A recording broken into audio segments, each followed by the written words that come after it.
Hello, this is Luke, and we're back with another episode of building a self-hosted analytics service from scratch. Not at our usual time today, but I want to make sure we're keeping momentum on the project. It's also going to be a slightly shorter stream, but, better short than nothing, right? So let's have a think about what we were doing. So we were working on our authentication subsystem, as I recall, and also refactoring some areas of the app to include like a full-fledged router. Let's look at our git commit history here. So we added the ability for users to change their password. And in the process, we also added a router using, what was this? A TAN-stack router, I believe. So let's get back to our site here.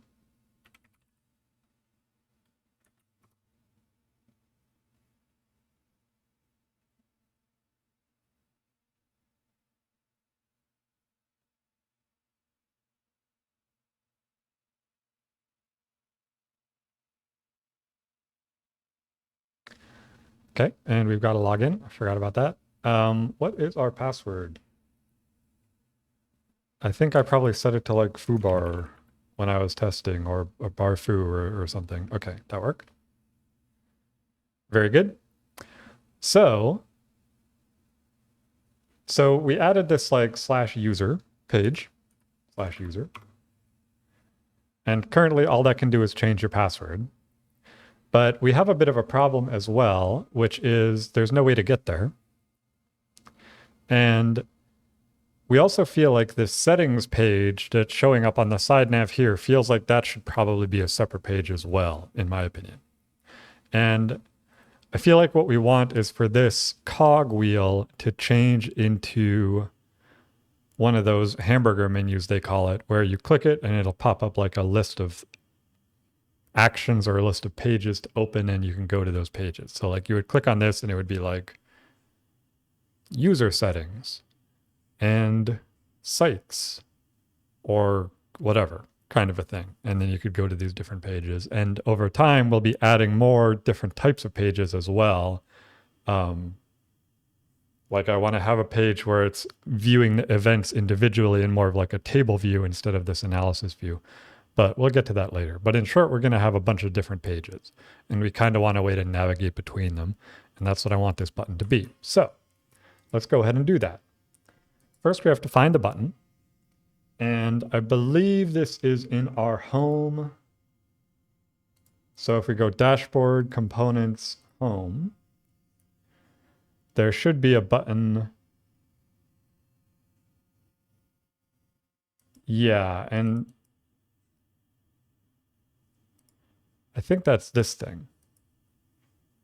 So there's a sheet, which is in ShadCN terms, the sheet is like this thing that most other things call a drawer. And for ShadCN, a drawer comes up from the bottom. But this is a sheet. And we kind of want to get rid of all of that, actually. So let's take a look at the ShadCN UI components here and find a component for a drop-down menu is basically what we want. So it's something where you click on it and it's going to pop up this set of things. Kind of just like this, where like this is like a list of different pages you could go to alongside other things like a logout button, which we could also add to it. So do we have a drop-down menu installed already? We do. So let's just use that. So it's going to be next to the look back chooser here, but there's something kind of interesting where I feel like we might actually want this to be a reusable component in other pages as well.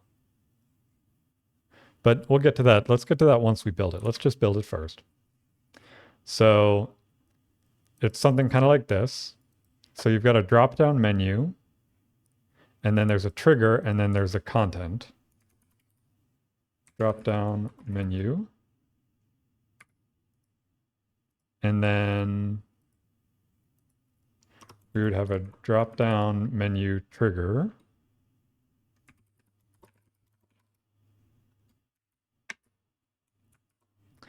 And this would be just like one of these buttons, right?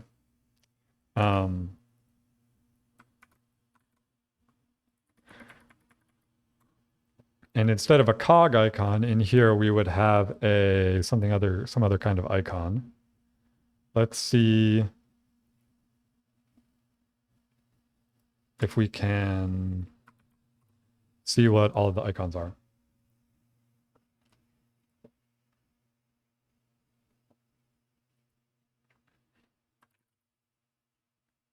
Yeah, we want this one. So it is just called a menu icon. That's easy to remember. So we would have a menu icon. And let's just see what that looks like. Yeah, so now we have this drop-down icon here. And we're actually going to change this probably to outline so that it kind of matches the look back thing and also, I don't know, just fits better. We're going to get rid of that cog icon entirely. So it's not going to, don't worry about how that looks. Okay, and then we also have our drop-down menu content. And then in here, we would have menu item, I believe. Let's confirm that's kind of how this works. So there's like group. We don't really need group. I don't think you need a group.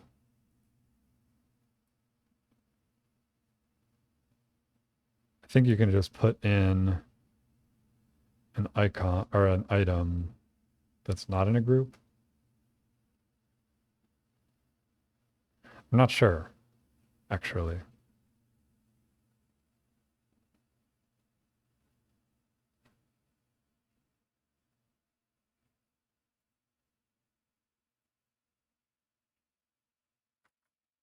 Well, let's actually just put it in a group then.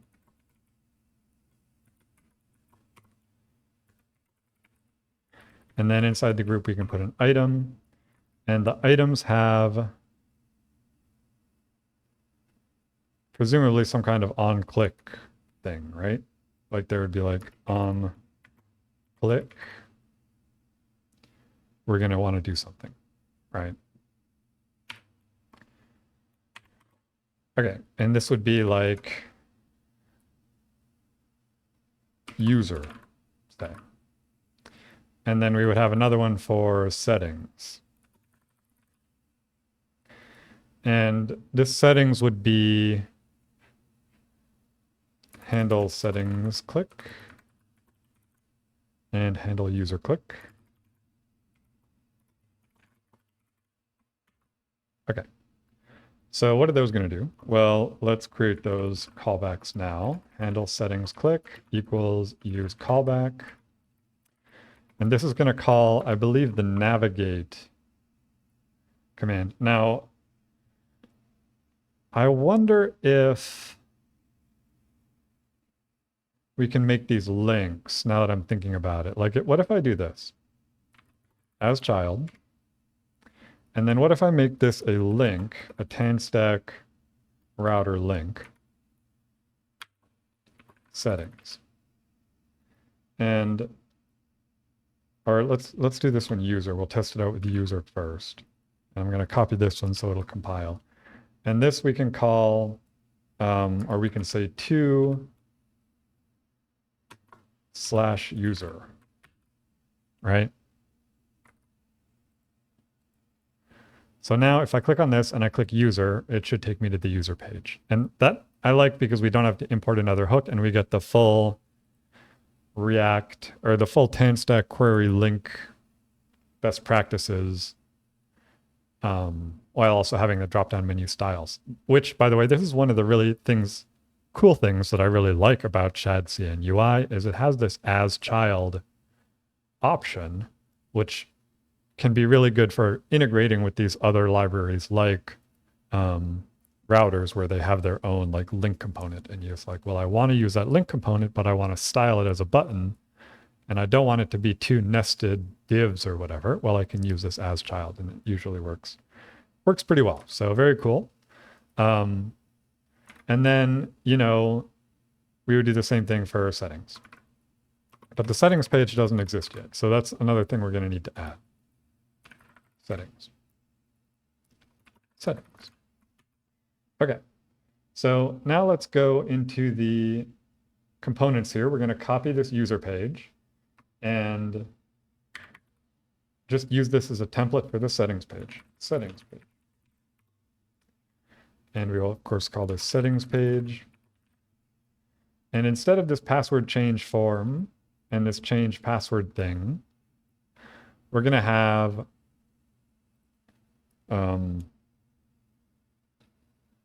sites. And then if we go back to the home page, there's this like sites thing down here, settings. Let's just put that right in there. It's called settings. It'll have all of the settings in theory. And maybe that doesn't need to be a separate component now that we have this settings page, but I'm not going to refactor that right now. We can just leave it as it is. And if we go home here, then we can delete this whole sheet. And one of the cool things about the way that we're doing this, just to call this out, if we look at this settings component, it's loading all of the state and the data, like with use sites, it's loading data, it's loading functions, everything it needs, it's actually getting from these hooks. So we can just move it to another page and it should be perfectly happy in that other page without needing to pass it in any special context or any special props, because it's basically a self-contained component taking advantage of the context that we've set up to automatically load the data that it needs. Okay, so should work. I mean, famous last words, as I always say. Let's look at the settings now. And actually, before, I kind of want to switch this to open differently. Is there like a position? How do I do position?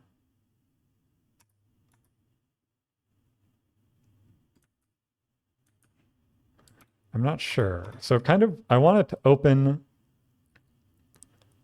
on the bottom, but right aligned with the button, not center aligned with the button. Does that make sense? So how do we do that? Kind of like if I click on this, that's like left aligned, right? But I want it to be right aligned. So, okay, so align, start. So we would do align, end. So now if we click on that, it opens like that. And that'll look better, I feel like, because it fits better into the way that the container of the content is laid out. Yeah, seems good. Okay. So now we need to, let's get rid of this. Don't need that. Now let's finish creating the settings page here. So we made this page and this actually should work if, well, actually, no, it won't. We need to add it to our router. So let's go to the router here. So we've got our user route and we're going to do the same thing with a settings route, settings page, and import that. Very good.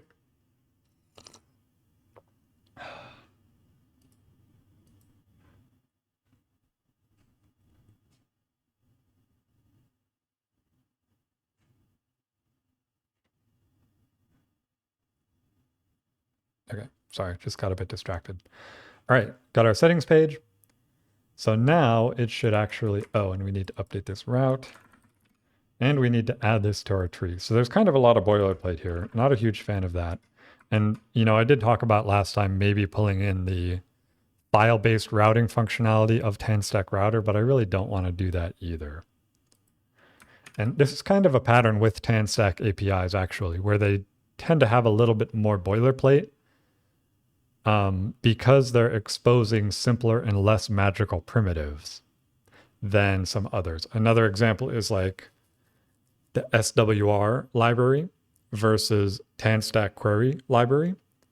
I've had projects where I started out using the SWR library and it's like, it's got this kind of magic invalidation and like stuff just kind of works until it doesn't, and you're like, actually, I need to like manually invalidate some data. How do I do that? It feels really complicated because I need to reach behind the curtain.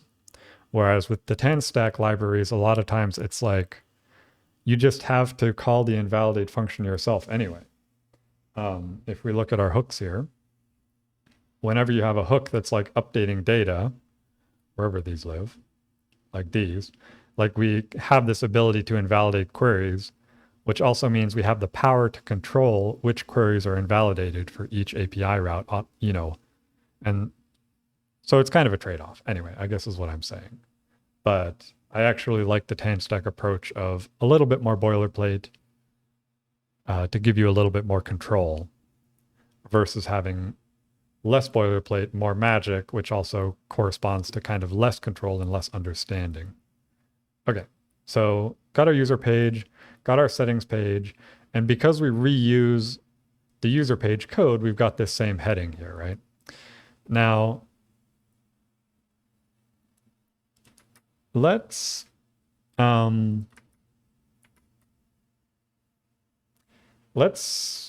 fix this up a little bit. So we've got this header.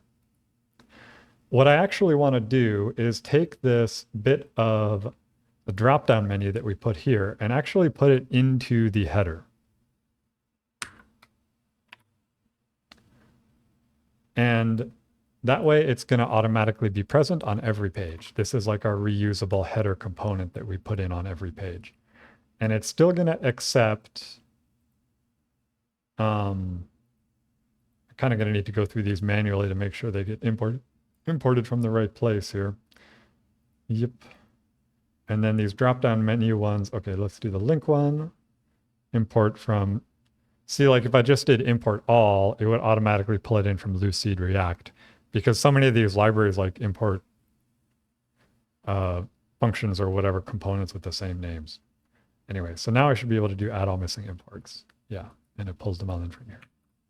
Okay. So kind of the cool thing about this, we've got this thing, and I'm going to put this gap. Well,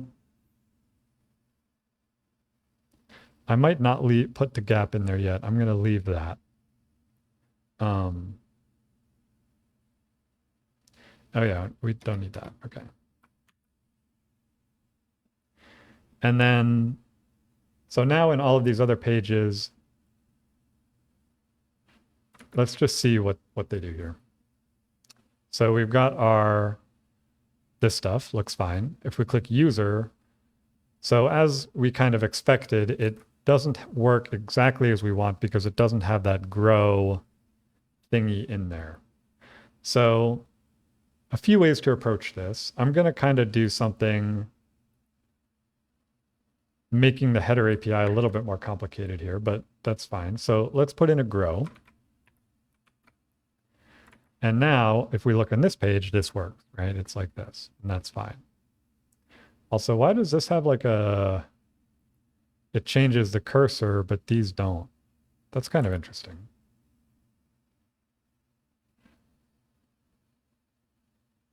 Is that to do with the variant? Like if I change this to ghost, does it now have, no?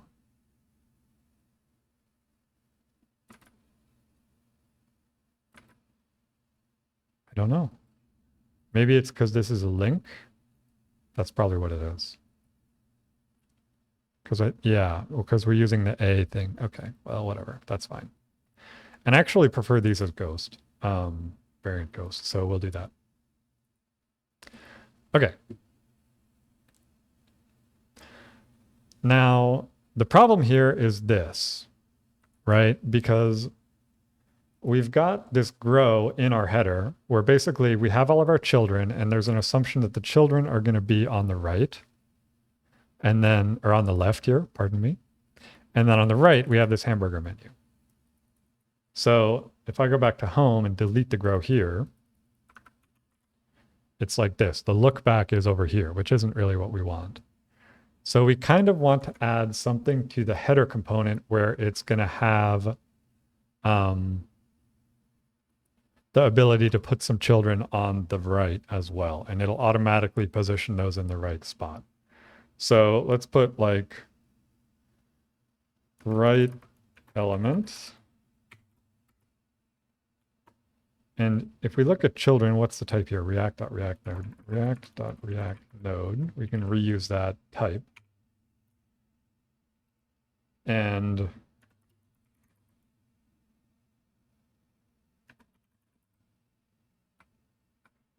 maybe I'll call it right content. Oh, maybe I'll call it right children. Why not? Right children. And that we'll actually just put right after the grow here. Like that. Okay. And then if we go to home, we can put this look back chooser in the right children prop for the header component. Right children equals that thing. And we should make this optional as well, I'm noticing. Okay. So now it's in the right spot, right? And for other pages, if we want to put something in that spot as well, we can do that easily without having to rewrite the styles.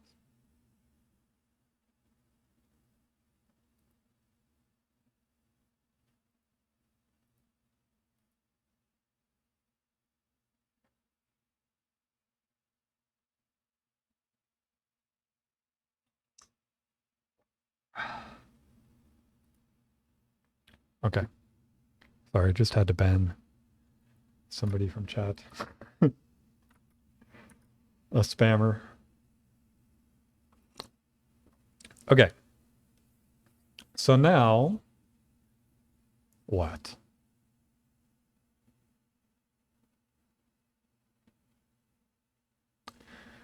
Now I kind of want to add another button in here that's also just like home.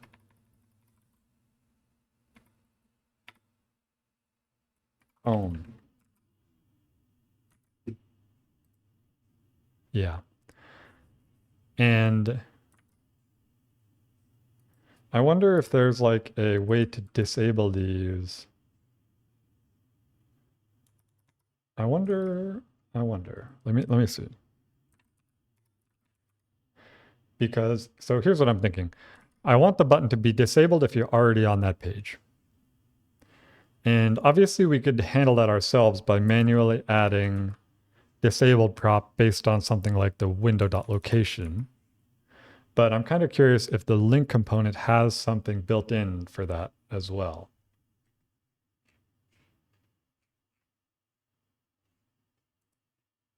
Where do I find that? Where's the link component?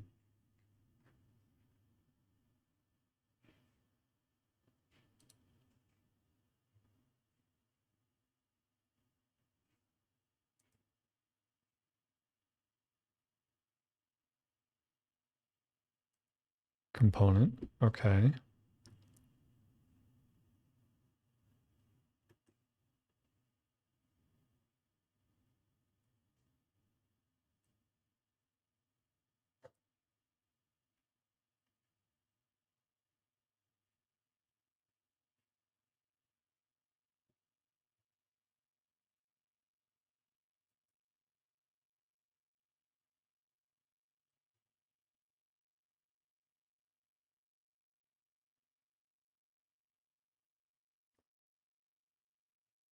What is active props and inactive props? Let's understand that.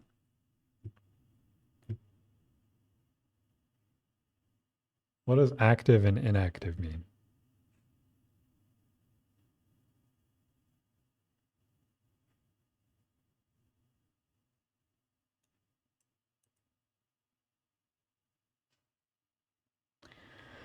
I wonder if active is like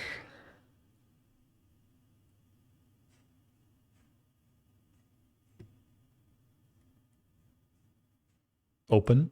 Like, does that mean that the page is open?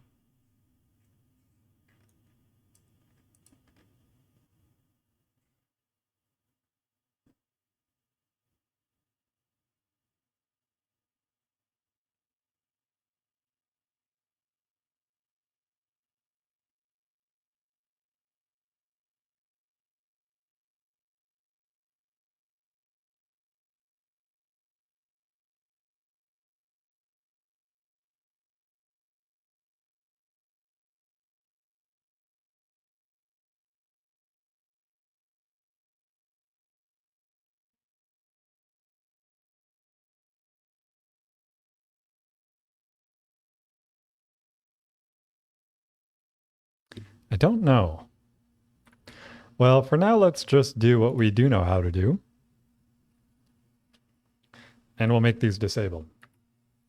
So let's just test this out. If we do disabled on the drop-down menu item, and then I click on this, it's like I can't click on that. And if I go to user, I still can't click on that. Yeah, so it's totally disabled.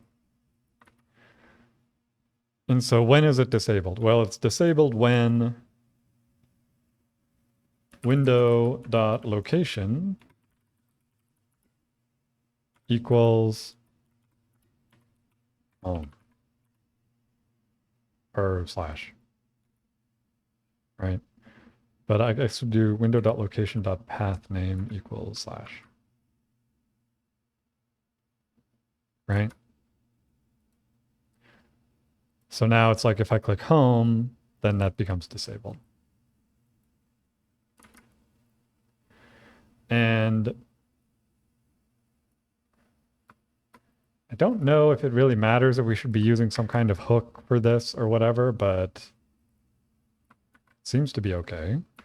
So let's just do it. And maybe I'll make a little component for this too. So we'll do like const link item equals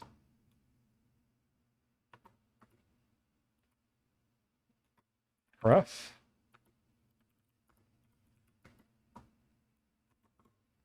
And that's going to return something like this.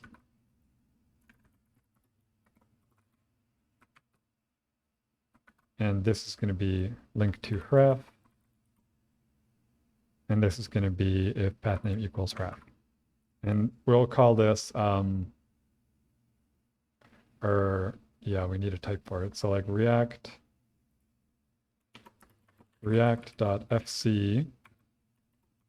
ref string.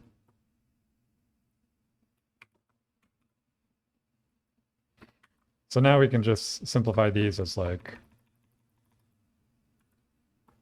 link item, ref, slash, and I guess we need children in there too.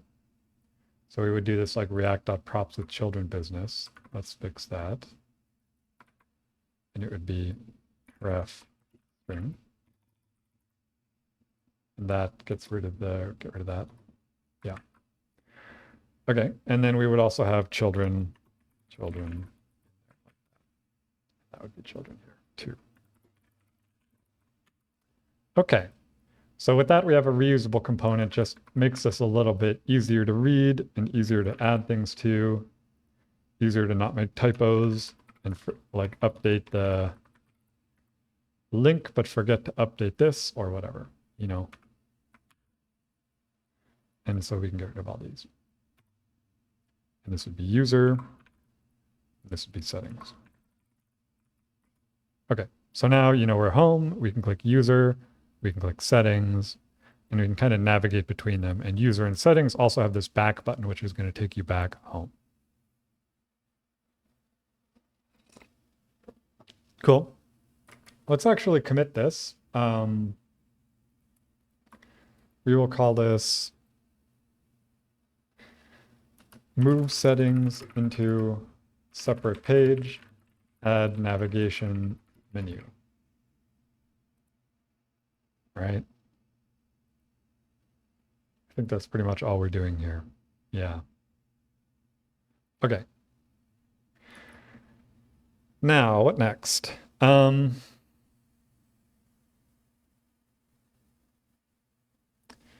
Well, we're feeling pretty good on the user front, I feel like. But one of the things I do want to implement there is a logout button. So let's do that next. And we can put this in our header here. So we can have like another drop-down menu group. And then this is going to have a drop-down menu item, log out. And this one, we're going to need some logic behind it. So it's not just going to be using the same link item component. It's going to do like handle log out. And then we're going to define that up here. So const handle logout equals use callback.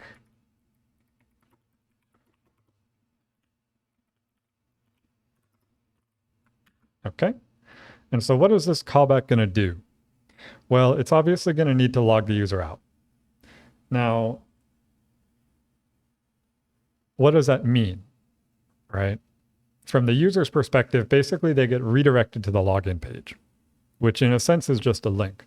But from the application's perspective, we also need to invalidate their session because the user is assuming when they click log out that anybody else or who's using the session or whatever can't continue using it. The session ends. So we're actually going to need to make an API request as part of this handle logout function.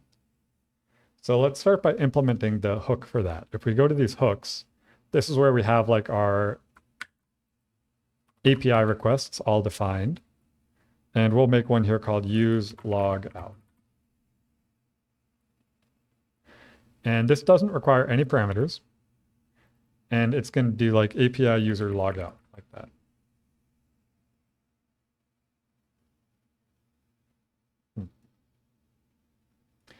So, and this, you know, it's not going to need a body really. It is going to continue to be a post. And that's fine. Because we're using the API thing here, we automatically have the session token being sent in, which is important because that's what we're going to base the logout request on. If there is no session token, there's no logging out to be done. Okay, so over here, then we can actually use that. So let's do const logout equals use logout. And then we can just call that in here like that.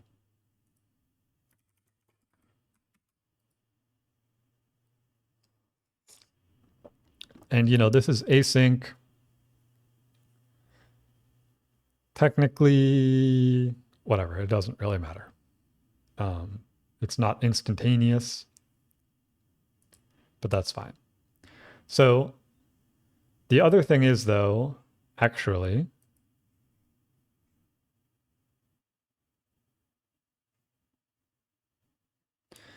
maybe it does matter because after we log the user out, we're going to want to redirect them to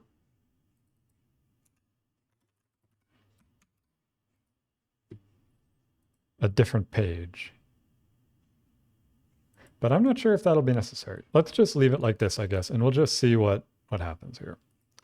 But we obviously have to implement that logout on the back end as well, right? And I wonder, I might start putting this into this hooks file here. I kind of want to stop having all of my hooks just in like one big file and separate them out file by file here. So let's do that.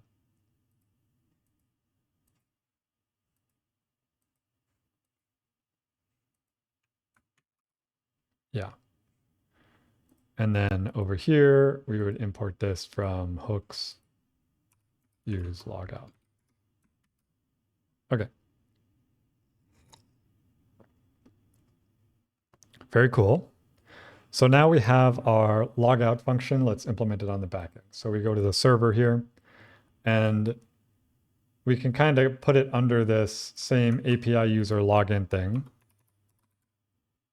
API user logout. And we could do /auth/logout too. It doesn't really matter.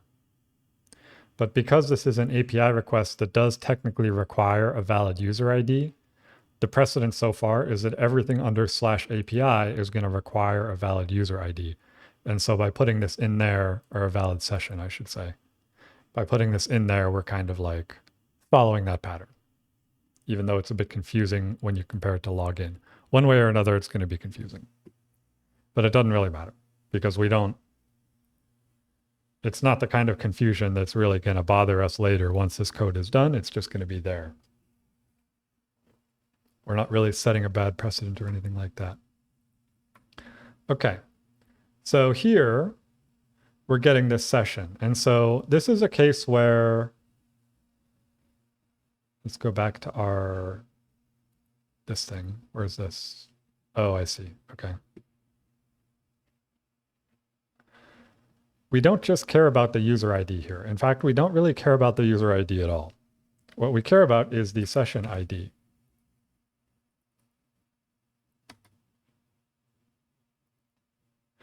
And so we could say, like, if not ID must be logged in, you must be logged in order to log out. That's pretty obvious. But actually, I think this require user session thing is going to do that already, right? If there is no session, it's going to, yeah, it's going to yell at you. Okay. So we don't really need a check here at all. Let's get rid of that.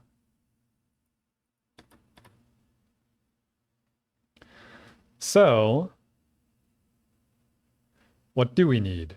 We need something that's going to delete a session. So again, let's go into our auth session here, and we're going to implement, oh, we already have a delete session. Okay, so that's simple enough. We basically just need to call that. And we're not going to return it in the response at all. We're just going to do like await delete session ID. What is it complaining about here? Oh, because this doesn't, I'm not returning anything. It's like, hey, you need to return some kind of response. Response.json status. Okay, whatever.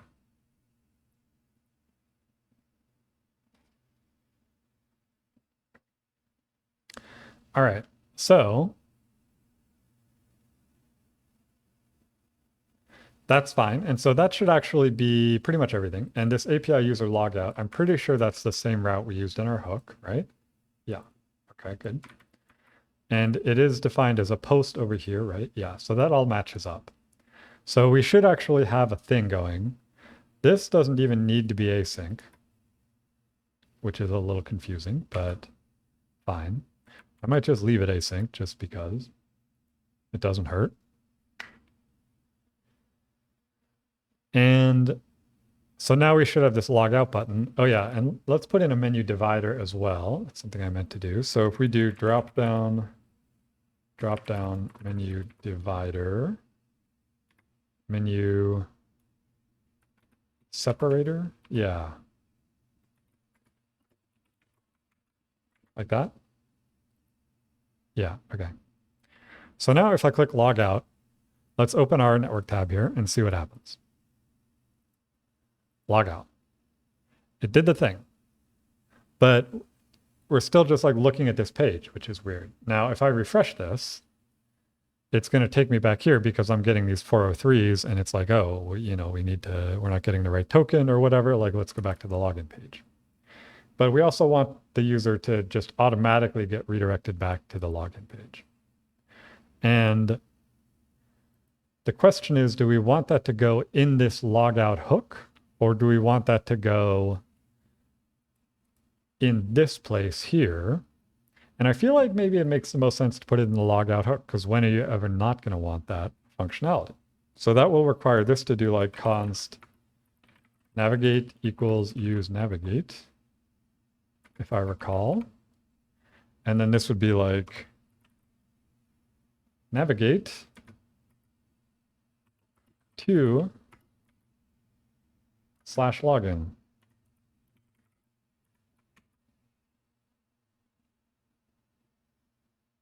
And that is also a promise. I might as well await that as well. Okay. So now if we go to the header here, we don't really need to await this at all. We can kind of just call it. And that's fine, but it doesn't really matter. Let's just leave it as it is. It's maybe a little bit more explicit this way. Okay, so let's log in. Foobar, login. And then user, whatever, click log out. Boom, we get taken back here. Seems pretty good. Click login. Okay, so let's add this now. This is a new commit.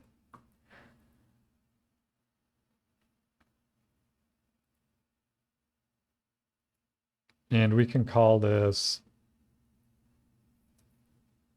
add logout function. Add logout button, sure. Okay, sweet. So I seem to recall for this WIP user authentication, let's see what these other notes are here. We did the hashing. We did the server-side session checking and expiration logic. We did the additional route for logout. We did not do the admin password change on initial login. That might be a good thing to do. I don't know the best way to actually do that, though.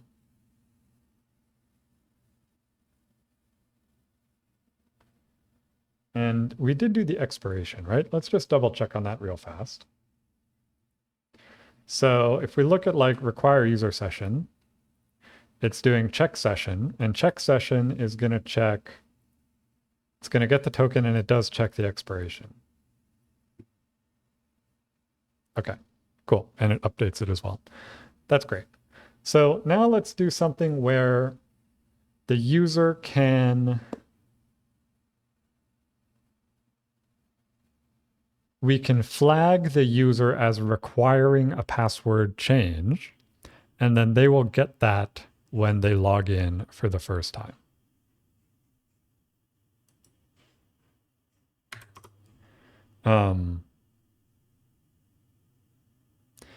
And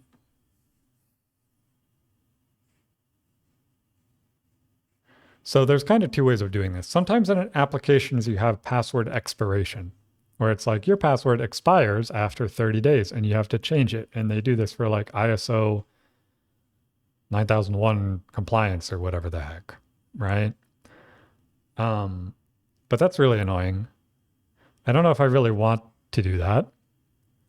And so I might just have a Boolean thing where it's like password expired.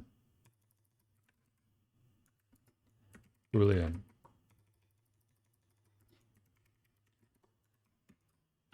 Right? And so then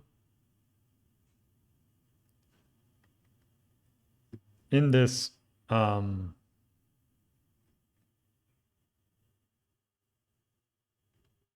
create admin user function here, we would add password expired true. And we need to update that up here as well. Password expired z.boolean. And is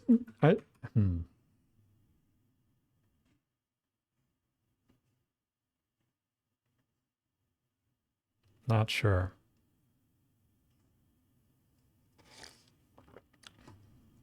Let me check something here. So let's look at like events model, because I feel like there's, or schema. Yeah, so like if it's a Boolean, you kind of need to do this weird little dance, because a Boolean in SQLite is actually like a 0 or a 1 or something like that.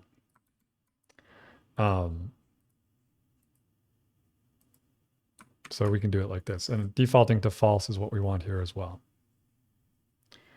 So the interesting thing about password expired is it shouldn't necessarily stop the user from logging in.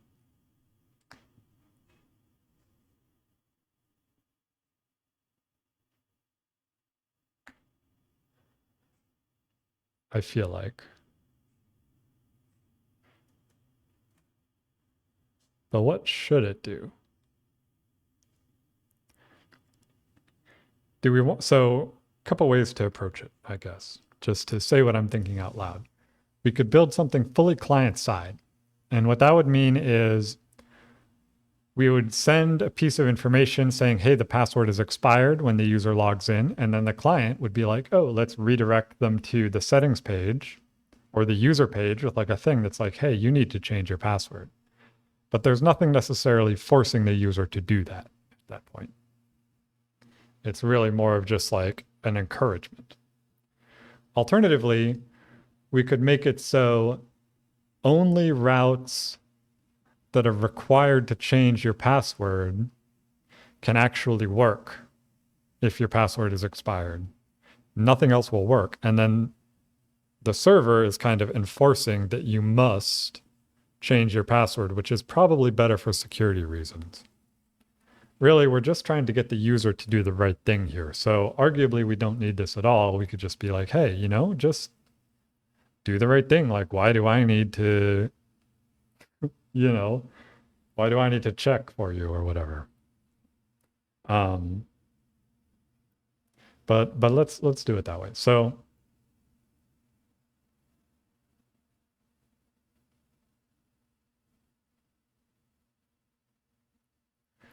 part of what that will require, okay, let's look at our server here. So this is our main authentication mechanism here, is this require user session thing, right? And this is got this check session logic. And then we might want to also add something either in this check session function or in this broader function that's like, hey, and I feel like we should do it in this broader function here. So let's add another just little helper function here. Export async function is user password expired, user ID, and that should be all we need. And so this is going to do const user equals get user ID, user ID, and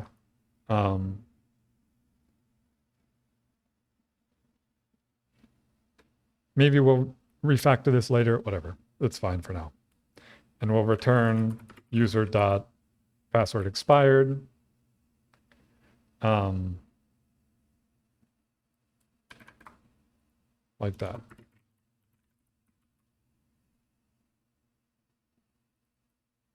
And that does not need to be async. Okay. Because that is not async. Yeah.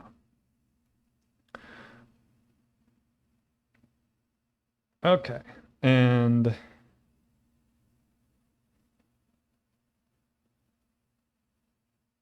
really, we should throw an error in here as well. If not user, throw new error, invalid user.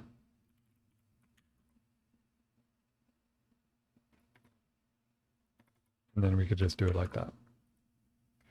And kind of the reason for that is we don't really want to be returning false if there is no user to be like, oh, their password's not expired. Well, it's because they don't exist.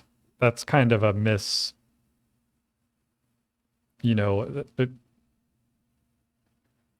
it's something that could be misrepresented or misinterpreted by the callers of this function.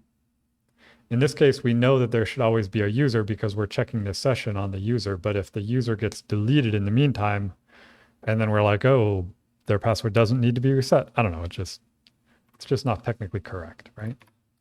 So then down here, we could do, I might also add basically an optional parameter here that's like allow expired password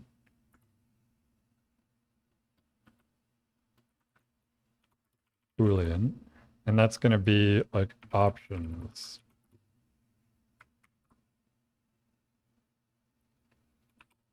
And that's all going to be optional.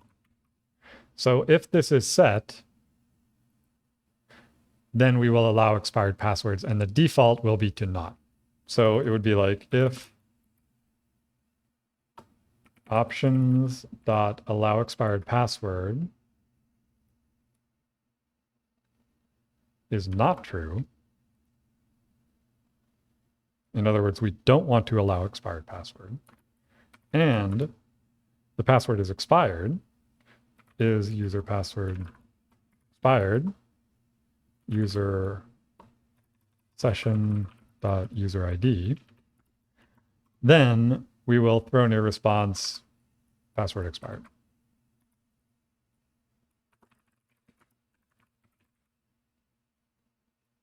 Or maybe we'll just say invalid session on that too.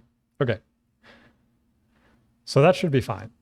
And so then this allow expired password thing is just something that we can add to our actual password reset function, because that's the only thing that is going to need that, I think. Allow expired password true. Does that make sense? And again, this isn't like security in the sense that like, if somebody already knows the password and they're logging in as the user, yeah, they can change the password to whatever they want. We can't really prevent that. The point of this is to insist that the user does not use the app until they change their password. The idea being that it's going to start with a default hard-coded password, and we don't want them to keep using that because that's not secure. Okay.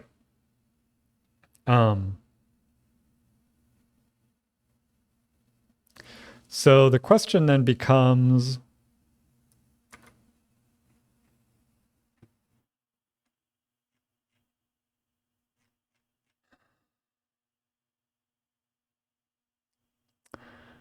how do we handle this on the front end? So if user password is expired, we kind of need a special page for that, I feel like. Because ultimately our user page might be doing other types of data loading that's just not going to work. And so we kind of need like a password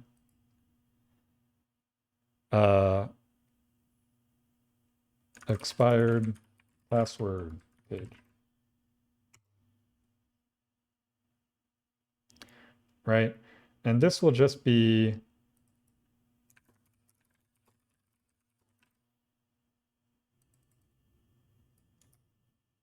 like this.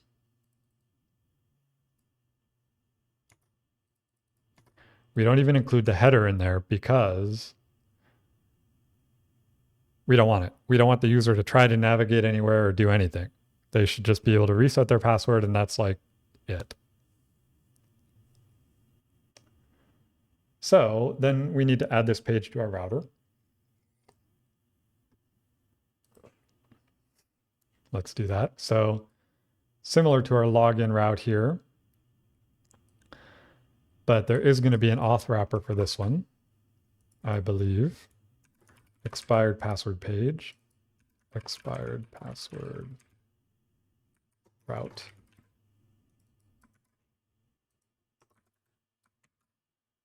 And this would be slash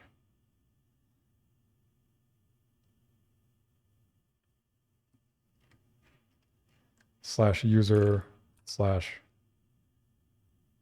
expired or whatever. Fine.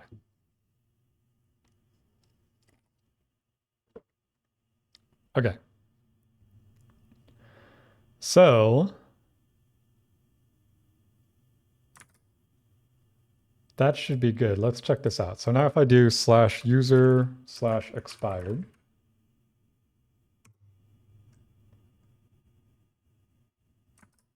it didn't work. Oh, I have to add that on my back end too down here. I forgot about that. Why did that work for settings then? Did it, what? Slash settings? Oh, it doesn't work. Well, that would explain that. Settings and user or expired. Yeah. So now what's going on? Duplicate routes found with ID settings.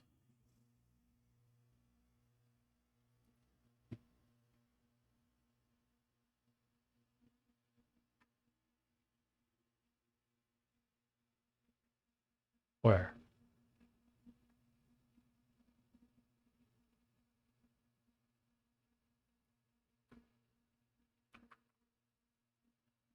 I don't understand. Oh, that must have been from earlier. So I think we need to restart this. What in the world? User. Oh, right. There shouldn't be a comma there. Okay. That also reminds me we're going to need to clean up the user table, which is fine because we're going to need to adjust that stuff anyway. So what do we got going on here? It's just taking its time to bundle it. So here we have our settings. If we go user, we have our user. If we go user/expired, we have this page here. And we could say like, you must change your password.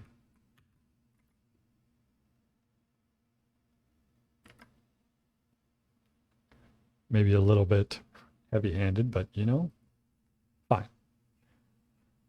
So we've got our user password expired. We've got our expired password page. We've got our router.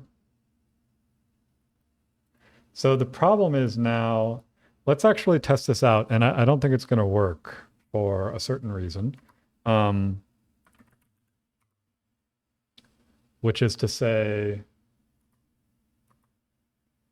the front end, when it gets the expired session, is going to redirect us to the login page, or invalid session. It's going to redirect us to the login page instead of taking us to the expired password page the way we would expect. So let's kind of make sure that what's going on here is what we think, which is good because we also have to delete this users table to begin with right now. And let's also just see if I go, like I have this session, if I go back and click logout, where's my logout button? There it is. That was weird.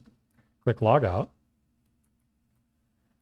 And then refresh this. That session should be gone. Why is it not gone? Oh, I'm looking at the users here. If I look at the sessions, it should be gone. Okay, great.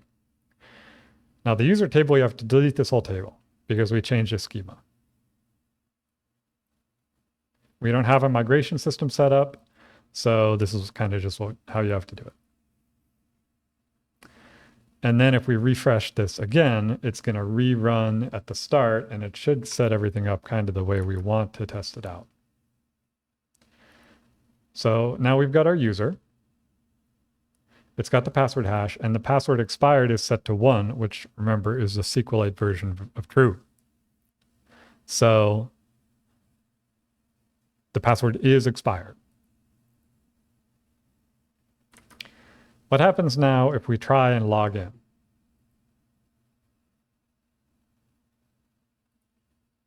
We're able to log in, but then as soon as we try and load some data, we get this 403 and we get sent right back to the login page. And it's not because there is no session, actually. If I go over to sessions here, we have the session. The problem is to do with what I just said, where it's not differentiating between the two different types of failure modes here.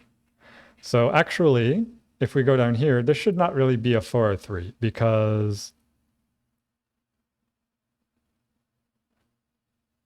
well, let's just take a look.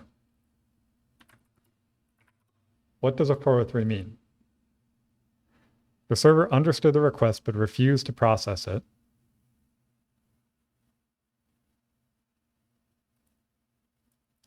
I mean, it's fairly accurate. A 401,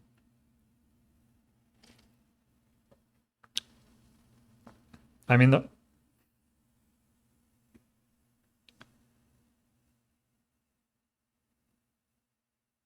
maybe I wonder if that other one should be a 401 with www authenticate bearer. I wonder what the browser does if you do that. Is it going to be like, hey, what's it going to do? Let's see what this has to say. For example, if it was basic, the browser is actually going to like pop up a thing to the user to be like, hey, but But if it's bearer, I feel like hopefully the browser just wouldn't do anything at all. Because obviously we're handling that on our end.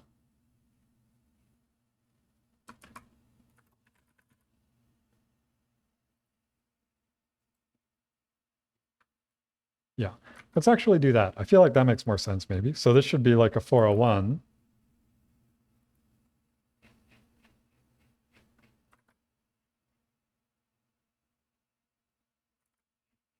Gotta scroll all the way back down. 401.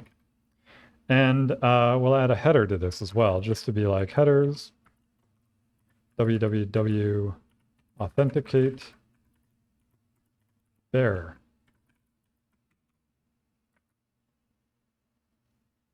Not that that really matters, but you know, just being like kind of clear about it. Okay.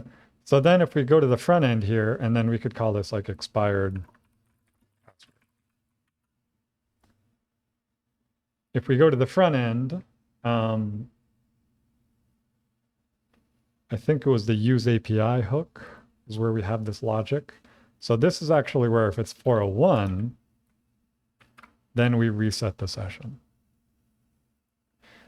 And we're going to add something else where it's like if resp.status equals 403,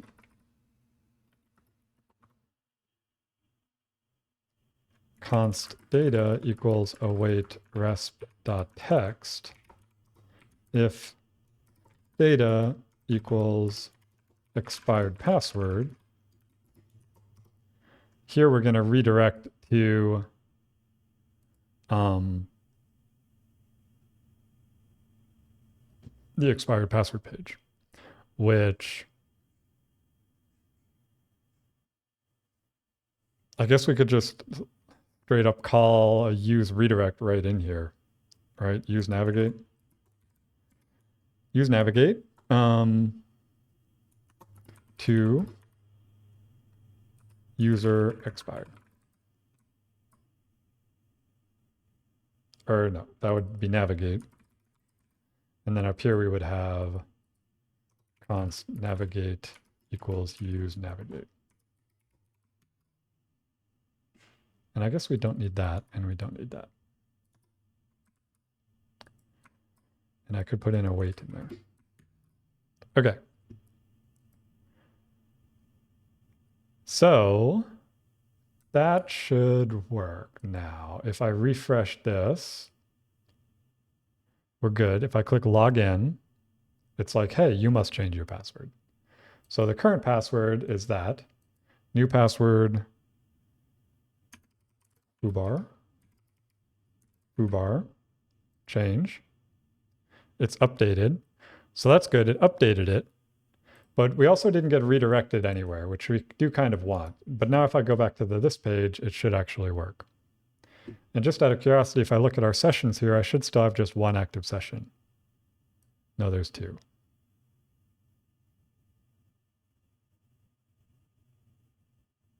Well, that's fine, actually, because it only cleans up the ones that are expired. So this is kind of what you would expect.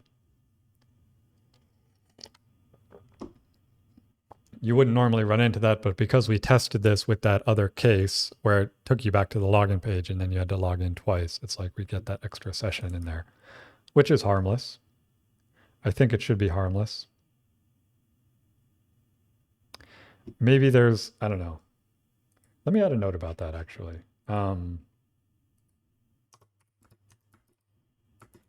Limit to one session per browser tab, question mark, or per browser, question mark. Something like that. Also, just one sec, I'm going to be back in a minute here.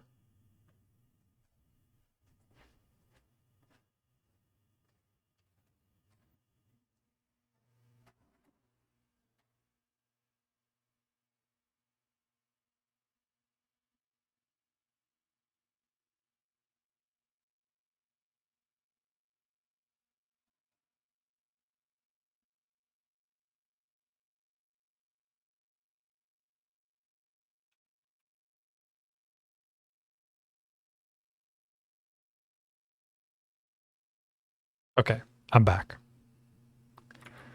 So we took a note about that. We can come back to that later. For now, I want to continue doing whatever it was we were doing. So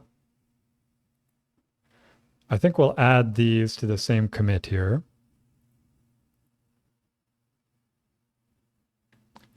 And oh yeah, the other thing was on the expired page, we actually want to redirect to the home thing when we do the thing. So we're going to want something where it's like const navigate equals use navigate. Seem to be doing this a lot, but that's okay. On submit, handle submit, const submit, or const handle submit equals use callback. We can make it async, doesn't really matter.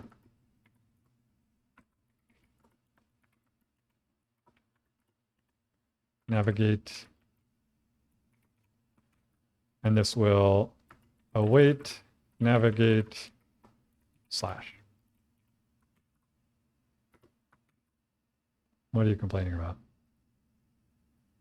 Right. To slash. Why is, I feel like it should definitely be another line here. Anyway. I guess it doesn't like this, first of all, on submit. What is that complaining about? Oh, it shouldn't be parentheses. It should be brackets, handle submit. Yeah, okay. Once the thing is syntactically valid, you saw it actually fix like a little formatting issue there, but it doesn't format the page if it's not syntactically valid. All right, so now we need to add this on submit handler here, right? So on submit, and this would be, you know, object on submit question mark is just a function that can do something. And this should be, let's call this handle submit.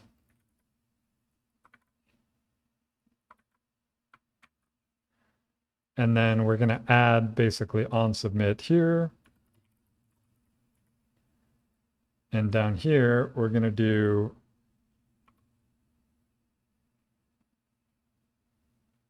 if on submit, await on submit.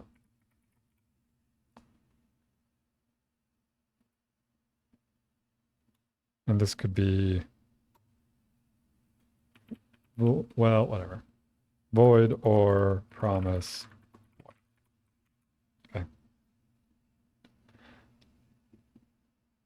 So now,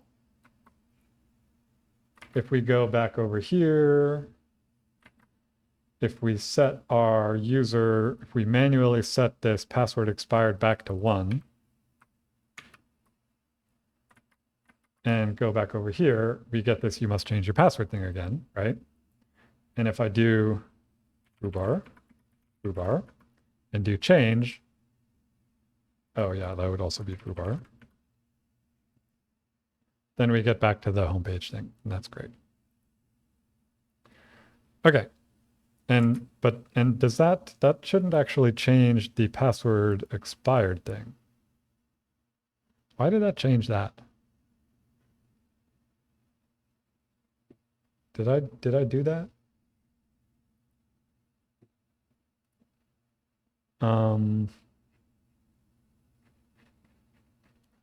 Let's look at the handle submit function here, or the change password thing. So it's updating user.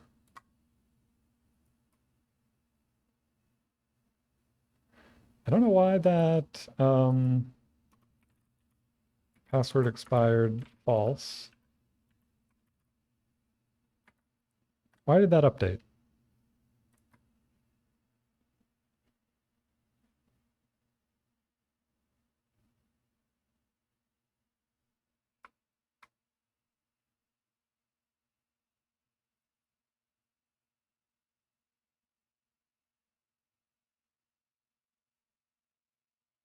Oh, because this shouldn't, because this is defaulting to false up here. So we didn't specify it. And so it was like, oh yeah, let's get rid of that default false.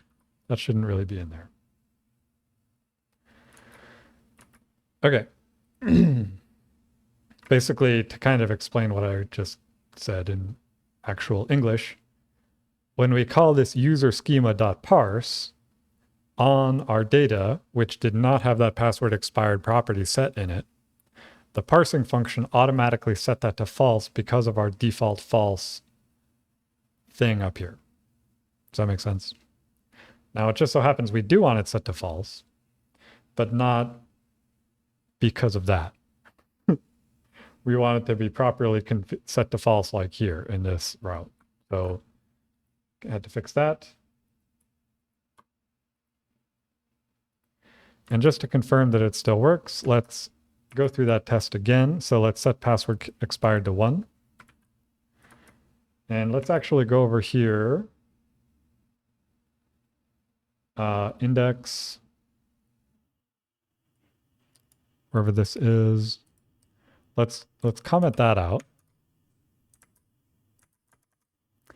And then we should be able to do this again. Foobar, foobar, foobar, change password. And it worked. But again, we just got sent back to here again because it actually didn't set that to 0. If I refresh this, that's still set to 1, even though we have a new, quote unquote, new password. But let's actually set that to false now and go through the process again. Foobar, foobar, foobar, change. And this time it worked, right? So that's what we like to see. If I look over here, refresh, that's set to 0. Great. Okay. So the one other thing, maybe this should also check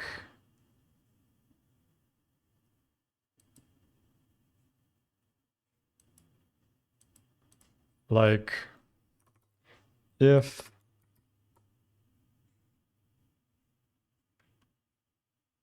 body dot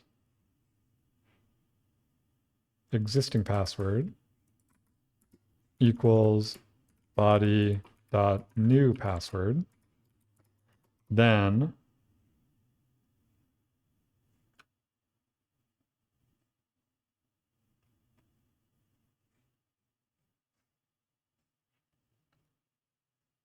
throw new response, new password is the same as existing password. We don't really want to do that. And the other thing is, I'm realizing now looking at this backend route, I don't think we have anything in here that's actually checking whether the new password and the new password confirm are the same. So we would do like if body dot new password is not equal to body dot new password confirm, I think is what it's called, right? And let's double check that. If we look over here at hooks, use update password. Oh, we don't even send it the new password confirm. I feel like we want to send it that. Or does that matter? Maybe that's just like a UI thing. Maybe that doesn't really matter. Because it feels weird to put that in the actual API the more I think about it. So let's just get rid of that. Yeah. Okay, that seems good. And gonna add that. And so now let's just try it over here. So if I go to user settings and foobar, foobar, foobar, I should get an error. New password is the same as existing password. Okay.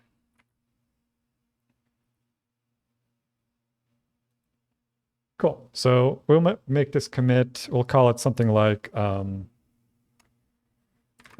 ability to require, or let's just call it require admin user change password on initial login.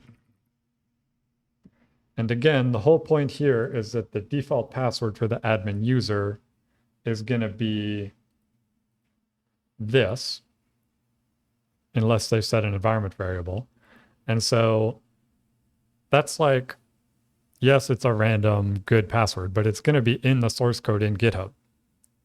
So they need to change it to something unique for them. And we want to make sure that they do that.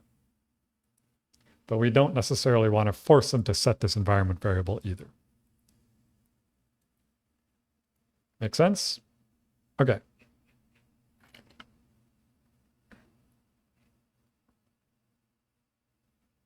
Commit.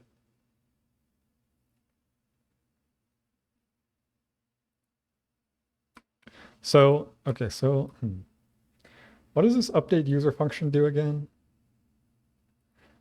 It does, oh, so, okay. So the reason we say password doesn't meet criteria is because it does have this thing here that it has to, the password has to match. Yeah. Okay, that makes sense. All right. Bit of a shorter stream today, but I do have some other stuff to do still. I think this is a pretty good stopping point. So I'm just thinking, but yeah, I think we're going to wrap it up here. Thanks y'all for joining me, and I will see you again next time. Have a good one.